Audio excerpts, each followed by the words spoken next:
It's a life of hustle and survival. I remember when my ninth grade teacher asked me, Lisa, what do you want to be when you grow up? And see, I have to fight the Harlem Crip 30s every day to get home from school, so I looked at her and said, alive. I took an English class, I got a fail in English. And my English teacher said in front of the entire class, Lisa, you have to be the weakest writer I've ever met in my entire life. Don't worry, my story ends good. Don't feel sorry for me. I got 7 under my belt. And then the same year, my speech teacher said, after giving me a D-, I knew I had an A in speech. Like, come on. He obviously didn't agree with me. He gave me a D- and said, quote unquote, Miss Nichols, I recommend you never speak in public, that you get a desk job. So here's the beauty of that story. Other people's perception of you ain't none of your business. Everything you've ever been through, sat through, rose through, cried through, prayed through, everything is a setup for your next best season. And the way you forgive the perceivingly unforgivable, the way you love the perceivingly unlovable, the way you accept what seems to be unacceptable, the way you embrace after you've been betrayed, the way you do that is the way you will lead us. Your light belongs to everyone who'll be illuminated because you were bold enough and obedient enough to let your light shine. Yes, yes, yes, yes. And every time you cross someone's path and they can't handle your light, you know those people that they try to give you reasons why you should tone it down a bit.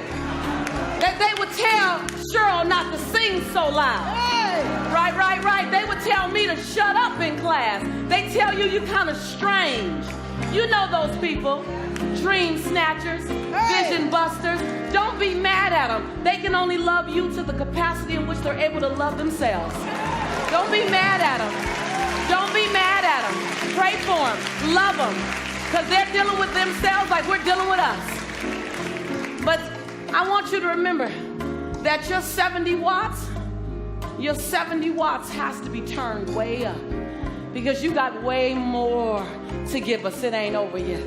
Don't put a period where God put a comma.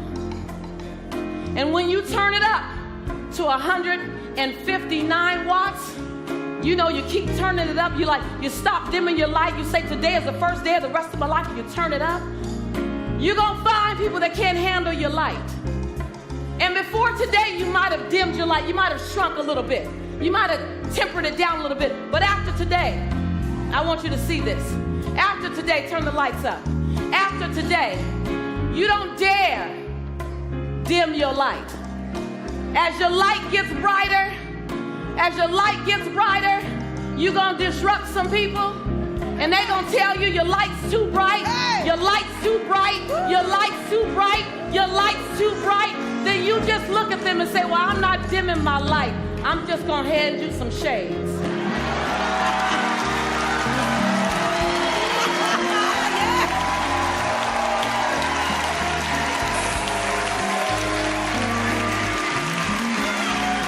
I'm just saying, why don't you start carrying around an extra pair of shades?